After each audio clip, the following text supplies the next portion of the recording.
Hello everyone, welcome back to my channel. मैं हूं सुचित्रा छेत्री और आप देख रहे हैं आपका अपना YouTube channel UK Gardner's blogs. तो फ्रेंड्स, आज की वीडियो में मैं आपको दिखाने वाली हूं अपने गार्डन की बम्पर हार्वेस्टिंग। काफ़ी टाइम से मैं कोई वीडियो नहीं ला पा रही थी क्योंकि मेरे फादर इन लॉ 1 महीने से बीमार चल रहे थे और उसके बाद उनकी डेथ हो गई, जिसकी वजह से कोई भी व्लॉग मेरा आ नहीं पा रहा था। तो उनकी अब 13वीं निमट चुकी है। तो उसके बाद देखिए काफ़ी सारे टमाटर मेरे हार्वेस्टिंग के लिए तैयार हो गए थे, क्योंकि कोई हार्वेस्टिंग भी मैं नहीं कर पा रही थी अपने किचन गार्डन से। तो देखिए अब टमाटर काफ़ी सारे मेरे हार्वेस्ट होने के लिए रेडी हो गए हैं। तो आज मैं इनको हार्वेस्ट कर रही हूँ, तो सोचा आप लोगों के साथ शेयर किया जाए। तो कोई भी गार्डनिंग अपडेट मैं अभी लेकर नहीं आ पाई, 1 महीने से मेरा कोई भी व्लॉग नहीं आ पाया। तो अब मेरा रेगुलर रहेगा व्लॉग, जो भी रहेगा मेरे गार्डनिंग से रिलेटेड जो भी व्लॉग्स हैं वो आते रहेंगे। तो मेरे चैनल पे आपको गार्डनिंग से रिलेटेड सारी अपडेट मिलती रहती हैं, चाहे वो वेजिटेबल गार्डन हो या फिर फ्लावरिंग गार्डन हो। और अगले व्लॉग में मैं आपको अपने फ्लावरिंग गार्डन का भी टूर कराऊंगी कि क्या क्या मेरे गार्डन में चल रहा है, कौन कौन से फ्लावर्स खिले हुए हैं। उसके लिए प्लीज़ मेरे चैनल को अभी तक आप लोगों ने सब्सक्राइब नहीं किया है, या जो भी मेरे चैनल पर आज नए आए हैं तो वो प्लीज़ मेरे चैनल को सब्सक्राइब ज़रूर कर दीजिएगा गार्डनिंग से रिलेटेड अपडेट के लिए। तो देखिए काफ़ी सारे टमाटर मेरे हार्वेस्ट हो गए हैं। इन टमाटर को मैंने सितंबर के स्टार्टिंग में ही लगा दिया था और ये हाइब्रिड वाले टमाटर हैं। तो देखिए कितनी अच्छी हार्वेस्टिंग इनकी मिलती है और इनमें कोई ज़्यादा ऐसे कीड़ा वीड़ा भी नहीं लगा है, और ना ही मैं इनमें कोई भी पेस्टिसाइड वगैरह मैं इनमें कुछ भी छिड़काव नहीं करती हूँ। ज़मीन पर ये लगे हुए हैं और सिर्फ गोबर की खाद का ही इसमें इस्तेमाल मैं करती हूँ। तो फर्टिलाइज़र में मैं इनको सिर्फ गोबर की खाद ही देती हूँ, और ज़मीन में क्योंकि ये लगे हुए हैं इसलिए ज़्यादा अच्छी हार्वेस्टिंग इनकी मिल जाती है। वैसे आप ग्रो बैग्स में भी इनको लगा सकते हैं। जब भी आप वेजिटेबल लगाएं तो हमेशा ये ध्यान रखें कि ग्रो बैग्स में अगर आप लगा रहे हैं तो आपका जो ग्रो बैग है कम से कम 12 से 20 इंच का होना चाहिए, तभी आपको उसमें से अच्छी हार्वेस्टिंग मिलेगी। तो टमाटर की जो भी हार्वेस्टिंग होती है वो एक साथ ही मिलने शुरू हो जाती है, यानी कि एक साथ ही सारे टमाटर पकने शुरू हो जाते हैं। तो मैं इनको हार्वेस्ट करके रख लूँगी, और इनको फ्रिज में अगर मैंने रख लिया है तो कम से कम ये मेरे हफ्ते 10 दिन तक आराम से चलते रहेंगे। तो जो ये टमाटर हैं वो हाइब्रिड वाले हैं, जिनमें जल्दी से कोई भी कीड़ा वगैरह नहीं लगता है। अगर आप टमाटर लगाते हैं तो आप हाइब्रिड वाले टमाटर लगाएं। और इनका जो छोटी छोटी सीडलिंग्स मैं इनकी लेके आई थी, छोटे बेबी प्लांट्स में इनको लेके आई थी। 10 रुपए के एक प्लांट मुझे मिला था। तो देखिए यहाँ पर ग्रो बैग में भी काफ़ी अच्छी हार्वेस्टिंग मुझे मिल रही है। और देखिए कितने सारे टमाटर मेरे हार्वेस्ट हो चुके हैं। तो कम से कम ये 3-4 किलो मेरे टमाटर होंगे, और काफ़ी अच्छे हेल्दी टमाटर हैं, बड़े बड़े। और अब देखिए पालक भी मैं काफ़ी दिनों से हार्वेस्ट नहीं कर पाई थी, तो आज मैं इनको हार्वेस्ट करूँगी। तो जो भी मेरे गार्डन में वेजिटेबल लगी थी वो सब बड़ी बड़ी हो गई हैं। तो देखिए पालक भी यहाँ पर काफ़ी अच्छी हो गई है हार्वेस्टिंग के लिए, क्योंकि काफ़ी टाइम से मैंने इनको हार्वेस्ट नहीं किया था। तो आज मैं इनको हार्वेस्ट कर लूँगी, जितना मुझे ज़रूरत होगी उतनी मैंने हार्वेस्ट की है। तो पालक भी बहुत आसानी से हो जाता है। और अब धीरे धीरे जो है मौसम में अब बदलाव भी होने लगा है, यानी कि अब थोड़ा गर्मी महसूस होने लगी है, यानी कि दिन में जो धूप होती है वो बहुत ज़्यादा तेज़ धूप हो रही है, जिसकी वजह से अब जो सर्दियों की सब्जियां हैं अब उनको लगाने का टाइम ख़त्म हो चुका है, और फरवरी से जो है गर्मियों की नई सब्जियां हमारी लगनी शुरू हो जाती हैं।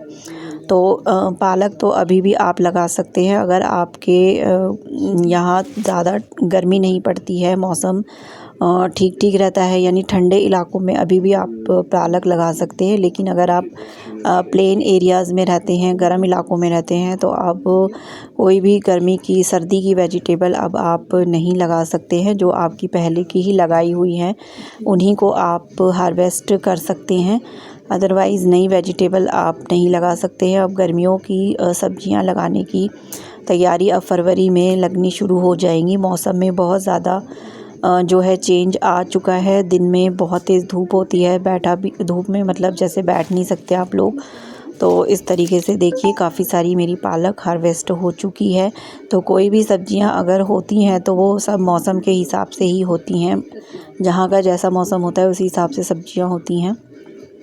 और देखिए यहाँ पर मैंने काफ़ी सारी गोभी लगा दी है। तो ये मेरी तीसरी बारी की गोभी है। तो ये वाली गोभी है ये मैंने सबसे पहले लगाई थी, उसके साथ की काफ़ी सारी जो गोभी है मैं हार्वेस्ट कर चुकी हूँ। आप साइज़ देख सकते हैं कि इसका कितना बड़ा साइज़ है।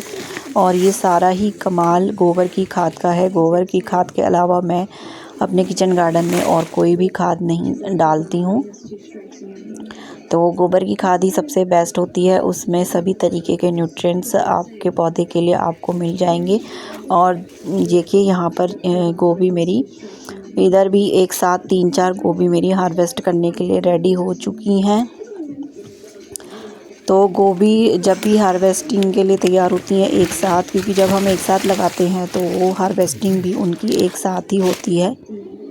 तो इसलिए जब भी आप गोभी लगाएं तो एक साथ ना लगाते हुए उसको थोड़ा थोड़ा मतलब जैसे 10-10 दिन के गैप में, जब आप सितंबर से गोभी लगाना शुरू करते हैं तो हर 10 दिन के बाद आप 5-6 पेड़ आप पौधे आप लगाते रहेंगे तो आपको जो है गैप गैप में गोभी मिलनी शुरू हो जाएगी।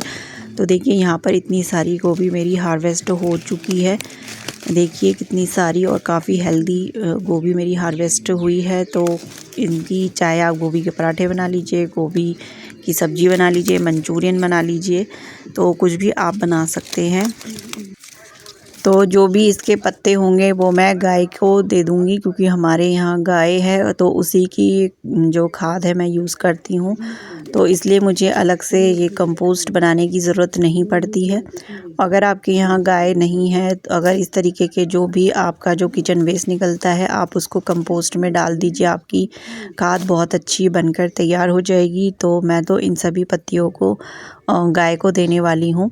और अगर आपके यहाँ गाय नहीं है तो आप एक कोई भी बकेट ले लीजिए, कोई भी खाली डब्बा ले लीजिए, उसमें आप इन सभी को पत्तियों को छोटा छोटा टुकड़ा करके आप डाल दीजिए। तो आपका जो भी कंपोस्ट होगा वो जल्दी बन जाएगा। उसके ऊपर थोड़ी मिट्टी डाल दीजिए, पका हुआ थोड़ा सा गोबर का खाद डाल दीजिए, तो आपके जो खाद है वो बहुत जल्दी बनकर तैयार हो जाती है। तो इस तरीके से काफ़ी अच्छा न्यूट्रिशन आपके पौधों को मिल सकता है। इन सभी जो किचन वेस्ट होता है उनको अगर आप यूज़ करते हैं तो।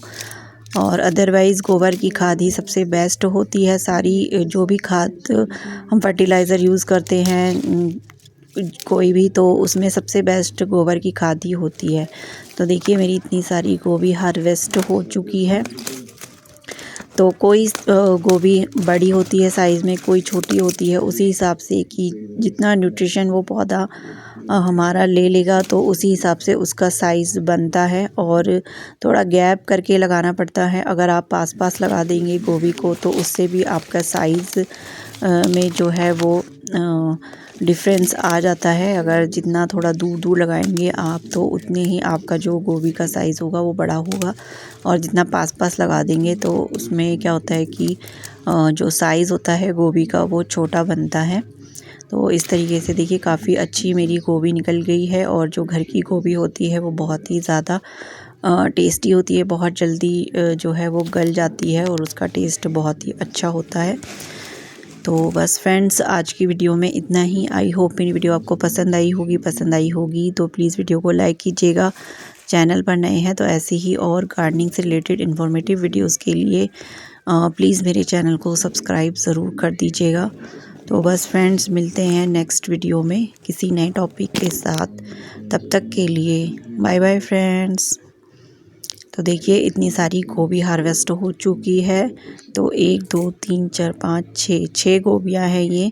तो एक हफ्ते इनको मैं थोड़ा सा किसी को दे भी दूँगी, पूरी तो ये अपने आप नहीं खा सकते हैं।